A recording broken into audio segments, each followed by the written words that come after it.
So complete 11th 12th waste करते देखा मैंने इस लड़के को। और उस साल जनवरी में जेई मेन के मॉक टेस्ट थे बंसल क्लासेस में, एग्ज़ाम अप्रैल में था, ये 2016-17 की बात है।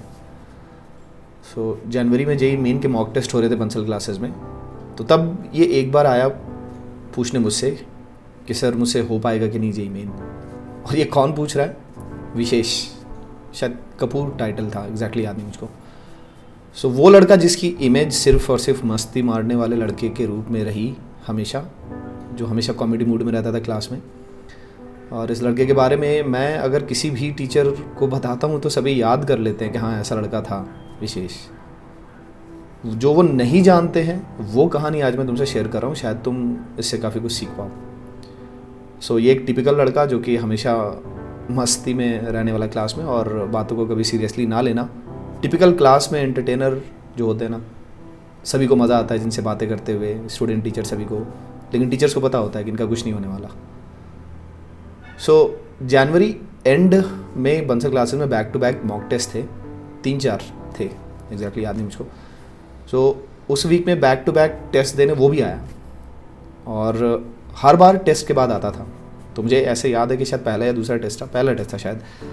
तो एक उस टेस्ट के बाद आकर के उसने मुझसे कहा कि सर 50 मार्क्स का ही बना है मुझसे, तो हो भी पाएगा? तो मैंने बोला कि यार देख, तूने तो अभी पहले ही टेस्ट दिया है, नेक्स्ट टेस्ट ट्राई कर, और 2 टेस्ट के बेसिस पर हम थोड़ा वीक एरियाज़ को समझेंगे और फिर देखते हैं, इस पर बातें करते हैं, टेंशन ना ले तू। चला गया वो। मुझे थोड़ा स्ट्राइकिंग लगा कि यार क्या बात है, विशेष भी आया पूछने के लिए टेस्ट के बाद, लड़का लगता है संभल रहा है। सो इसी तरह से 2-3 टेस्ट हुए, और मुझे याद है कि 3rd टेस्ट में भी जब वो आया, 3rd टेस्ट के बाद ही, यानी कंटिन्यूसली आ रहा था वो, हर टेस्ट के बाद सेम ही क्वेश्चन आकर के रिपीट करता था। फिर मैं कहता था, जैसे फर्स्ट टेस्ट में मैंने वीक टॉपिक्स पहचानने के लिए कहे, तो शायद मैंने 2nd टेस्ट में उसको बोला कि तो अपने वीक टॉपिक्स ठीक कर और देख, फुल सिलेबस टेस्ट हो रहे हैं, तो तू एक बार अब अपने वीक टॉपिक्स को ठीक करके देख 3rd टेस्ट में क्या होता है। क्योंकि तब तक मुझे भी नहीं समझ में आ रहा था कि ये सीरियस हुआ है नहीं हुआ। लेकिन जब 3rd टेस्ट के बाद भी आया अपनी प्रोग्रेस डिस्कस करने के लिए, तो मैंने बोला कि तुझे हुआ क्या है, पढ़ने लगा है तू? सुन करके हंसने लगा वो। बोला कि सर ट्राई कर ले रहा हूँ, बोर्ड लेवल अच्छा हो जा रहा है, तो अभी कुछ करने को है नहीं, तो सोचा कि जेई मेन पर ही फोकस कर लूँ। मैं भी हंसने लगा कि वाह सही है, फ्री है तू तो सोच रहा है जेई मेन ही कर लेते हैं। बट फिर मैं सीरियस हुआ और मैंने उसको बोला कि तू सच्चाई सुनना चाहता है या तो स्वीट बातें सुनना चाहता है कि लगे रहो होने को हो जाएगा, कुछ ऐसा। तो उसने बोला कि सर मुझे अब डर लग रहा है, अब आप कुछ कड़वा बोलोगे।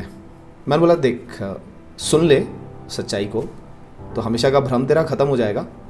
और मैंने उससे पेन पेपर मांगा, उसकी कॉपी ली और मैंने ऐसे ड्रॉ किया, टिपिकल जो एनर्जी डायग्राम होता है वैसा ड्रॉ किया, बट इस तरह से ड्रॉ किया था मैंने।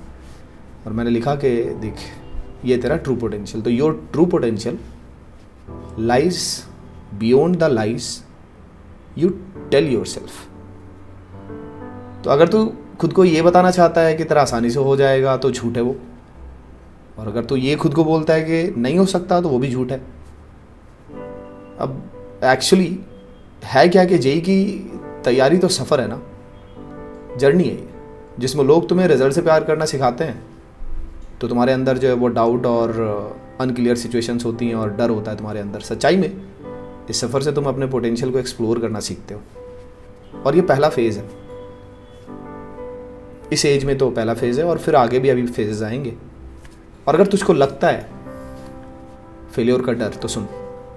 फिर मैंने ऐसे सर्कल्स ड्रॉ किए और सेम सर्कल मैंने उसके एडजेसेंट भी ड्रॉ किया और कहा कि देख दोनों में डिफरेंस बता। उसने बोला कि सर मुझे तो कोई डिफरेंस नहीं दिख रहा है। फिर मैंने ऐसे क्रॉस मारे और कहा अब डिफरेंस बता। उसने कहा कि सर समझ नहीं आ रहा है, क्या बताना चाह रहे हो? तो मैंने लिखा नीचे में, इस साइड मैंने लिखा कि this is not failure but this is. और मेरे इतना लिखने के बाद मैंने आंखों में चमक देखी उसकी, कि उसको स्ट्राइक किया। मैंने बोला देख, पॉइंट ये है कि तू अभी कुछ करने की कोशिश कर रहा है, और मेरी नज़र में वो एक बहुत अच्छी चीज़ है। ट्राई करना कभी फेल्योर हो ही नहीं सकता, या तो हम जीतते हैं या सीखते हैं। ट्राई ना करना हो सकता है फेल्योर।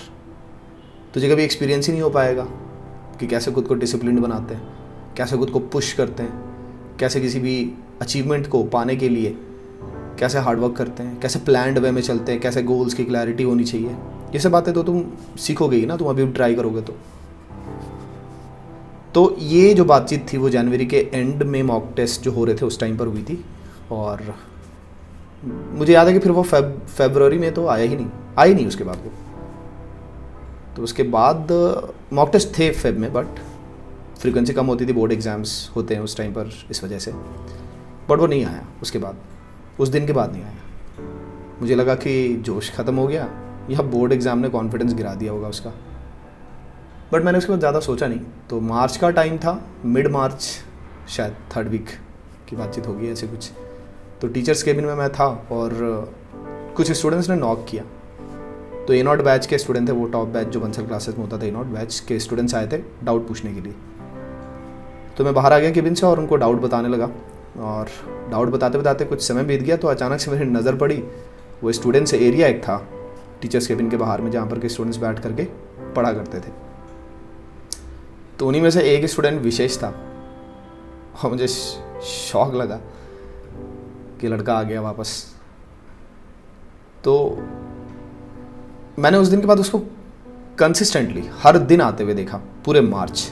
उसी एरिया में आता, स्टूडेंट्स एरिया में बैठता, पढ़ाई करता, मॉक टेस्ट से पहले पढ़ रहा होता, मॉक टेस्ट के बाद पढ़ रहा होता, डाउट्स पूछ रहा होता टीचर से अलग अलग। और वो जो बॉडी लैंग्वेज जो बताती है ना कि ये इंसान कंसिस्टेंटली चल रहा है, वो बॉडी लैंग्वेज उसके दिखने लगी।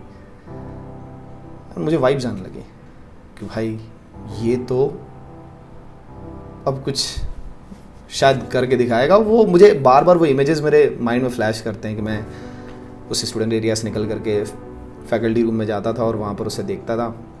और वो लड़का जो कि बहुत ही मजाक में मस्ती में डूबा रहता था क्लास में, हमेशा दांत बाहर रहते थे जिसके, उस लड़के को वैसे उस रूप में देखना मैं बस बयान नहीं कर सकता, बट बहुत इंस्पायरिंग होता है जब किसी स्टूडेंट को आप देखते हो कि वो इतना अपने आप को डिसिप्लिन्ड वे में पुश कर रहा होता है। तो मैंने कभी उसको दोबारा टोका नहीं, बट मुझे ऐसा फील हुआ कि शायद उस दिन के बाद उसने प्रण ही कर लिया था और बीच में वो बोर्ड एग्ज़ाम के लिए नहीं आया, बोर्ड एग्ज़ाम की वजह से नहीं आया, बोर्ड एग्ज़ाम पे फोकस किया होगा और उसको और रियलाइजेशन हुई कि हाँ बोर्ड एग्ज़ाम के टाइम पर भी उसने प्रोग्रेस किया। तो ये उसका कंटिन्यूसली आना मार्च में चलते रहा। और मैं सुबह से ही उसको देखता था जब भी क्लास लेने आता था, और शाम तक वो दिखता था और मेरे जाने के बाद भी कई बार रहता था। तो उस बीच में कभी उसने दोबारा ये नहीं पूछा कि हाँ सर मुझसे होगा, वो बस उसने लास्ट टाइम जो पूछा था ना जैन एंड में, उसके बाद नहीं पूछा ये पूरे मार्च में। मैं अंदर ही अंदर बहुत मुस्कुराता था कि शायद अब नहीं पूछेगा ये, इसे यकीन हो चुका है कि ये कर लेगा।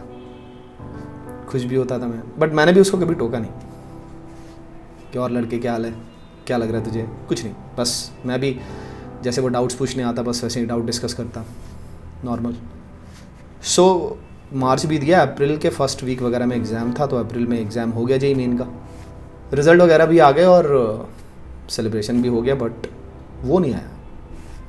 मैंने कभी पता भी नहीं किया, बिकॉज मेरे एथिक्स है कि मैं पूछता भी नहीं हूँ कि किसी स्टूडेंट ने क्या रिज़ल्ट बनाया नहीं बनाया। जिसका जो भी रिज़ल्ट है, मेहनत मैटर करती है, जर्नी मैटर करती है। तो वो कभी आया नहीं, शायद उस वक्त माइंड में आया होगा, बट उससे मैं भूल गया एक तरह से। 2 साल के बाद 2019 में एक मैसेज आया इंस्टाग्राम पर, हेलो सर कैसे हो आप, मैं विशेष। और उसके बारे में मैंने लिखा हुआ देखा NIT त्रिची।